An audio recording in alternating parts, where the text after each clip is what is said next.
안녕하십니까. 정보가 돈인 세상입니다. 식상한 뉴스와는 다릅니다. 10분만 투자하면 돈이 보이는 전세계 정보통신 소식을 빠르게 전달해 드리겠습니다.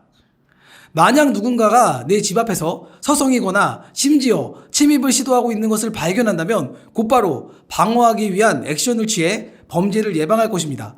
그렇다면 멀리 떨어진 곳에서는 어떻게 방어를 해야 할까요?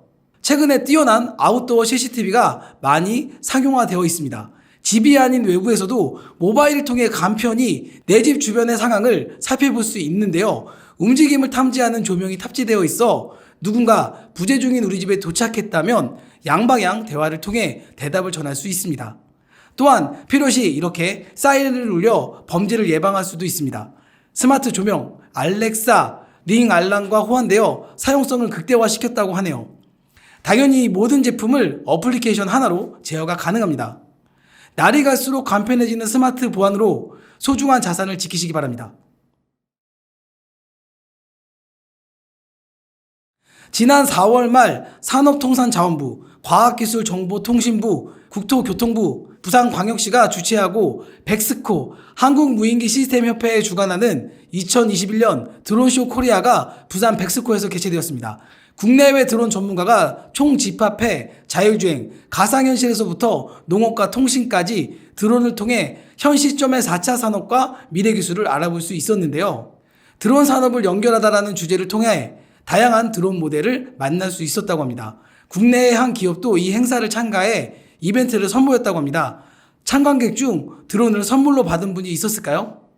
이 기업은 DMS, FX, 혼합현실 기반의 미래형 관제 솔루션, 이다스 드론 영상 관제 솔루션, 이다스 지능형 드론 영상 분석 솔루션을 전시하여 큰 호응을 얻었다고 합니다.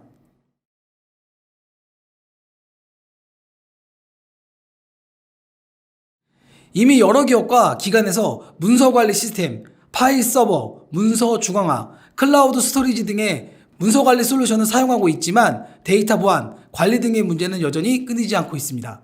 심지어 문서의 공유와 관리를 위한 솔루션의 필요성조차 알지 못하는 기업들이 많습니다. 또 반대로 여러 가지 솔루션을 사용하면 중복 데이터가 대량으로 발생하고 이는 업무의 중복으로 이어져 결국 협업의 생산성을 떨어뜨리는 결과를 초래합니다. 아울러 여러 복합 솔루션의 적용으로 보안관리 영역이 제한되고 유출 사각지대로 인한 심각한 보안 리스크가 발생할 수 있습니다. 따라서 문서관리 시스템 및 협업 솔루션을 하나로 관리할 수 있는 통합 문서 관리 플랫폼이 필요합니다. 한 의료기관에서는 문서 가상화 기술이 탑재된 랩소디를 도입하면서 모든 문제를 한꺼번에 해결했다고 전했습니다. 병원에서 다루는 중요 정보들은 중앙 서버에 실시간으로 저장돼 자산화된 형태로 관리되기 시작했고 개인 PC에서는 암호화된 상태로 저장 및 사용된다고 합니다. 특히 랜섬웨어나 바이러스에 취약했던 백업 솔루션을 랩소디로 대처해 안전하고 효율적인 백업 시스템을 마련했다고 하니 무엇보다 민감할 수 있는 개인정보 보안을 한 단계 더 높은 수준으로 끌어올린 것으로 보입니다.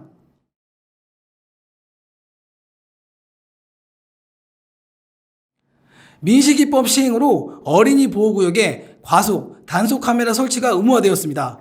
어린이 보호구역 내 운전자의 책임을 강화한 민식이법이 시행되었기 때문인데요. 도로교통 개정안으로 카메라뿐만 아니라 노란 신호 등 방호 울타리, 과속 방지턱 및 미끄럼 방지턱을 의무 설치해야 합니다. 그런데 기존 제품의 경우 몇 가지 문제점들이 발생합니다. 방범용 CCTV와 번호판 식별 과속 카메라, 통행 차량 속도 표시 안내 등이 각각 설치되어 있기 때문에 복잡하고 관리가 어려우며 도시 미관에도 저해를 시킵니다. 어떻게 해결하면 좋을까요? 이 융복합 인공지능 ANPR 카메라는 별도의 서버 설치 없이 차량 속도와 번호를 감지하여 추출된 데이터를 관제센터에 실시간으로 모니터링할 수 있습니다. 또한 스마트 전광판으로 차량 운전자에게 번호와 함께 속도 측정을 표시하기 때문에 경각심을 높여 차량 속도를 감소시킵니다. 이 같은 교통사고 사전 예방 시스템을 통해 소중한 아이들의 생명이 더욱 보호받을 수 있기를 바랍니다.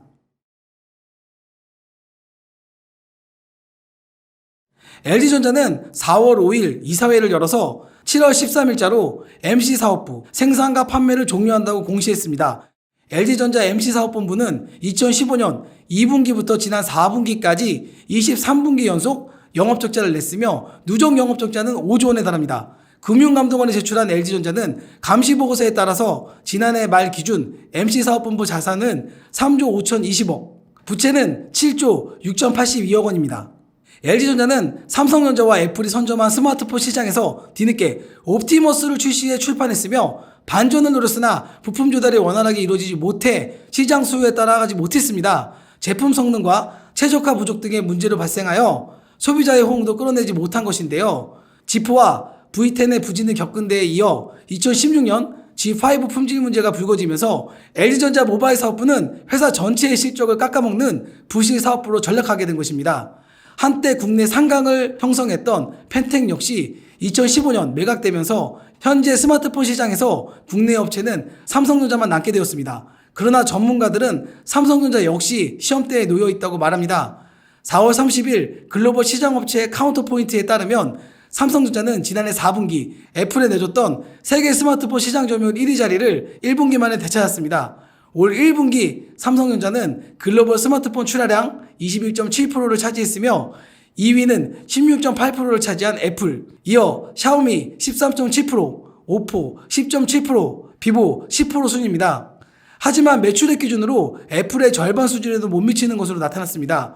매출액 기준으로 애플이 글로벌 시장의 42%를 차지하며 17.5%에 그친 삼성전자와 큰 차이로 1위를 지켰다고 합니다.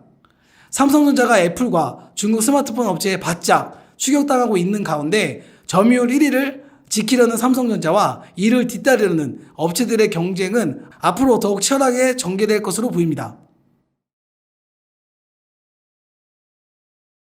액세스 제어 시스템 미래를 구현했다는 기업이 있습니다. 어떤 모습일까요? 한 글로벌 기업의 영국 지부에 따르면 모바일 자격증명이 통합 액세스 관리 분야에 배치되었다고 합니다. 엔지니어 설명을 통해 개인 사이트나 숙박업체의 방문객들이 얼마나 간단하고 쉽게 접근했는지 확인해 보실까요? 클라우드 방식의 서버는 해킹에 문제가 있어 건물 내부에 있는 서버를 통해 외부 인터넷과 상관없이 안정적인 보안과 출입 통제의 제어가 가능합니다. 이런 시스템이 도입이 된다면 앞으로 고객들의 건물 내부에 있는 핵심 스테이션을 통해서 기존의 생체인식 장비를 아주 편하게 추가할 수 있겠네요.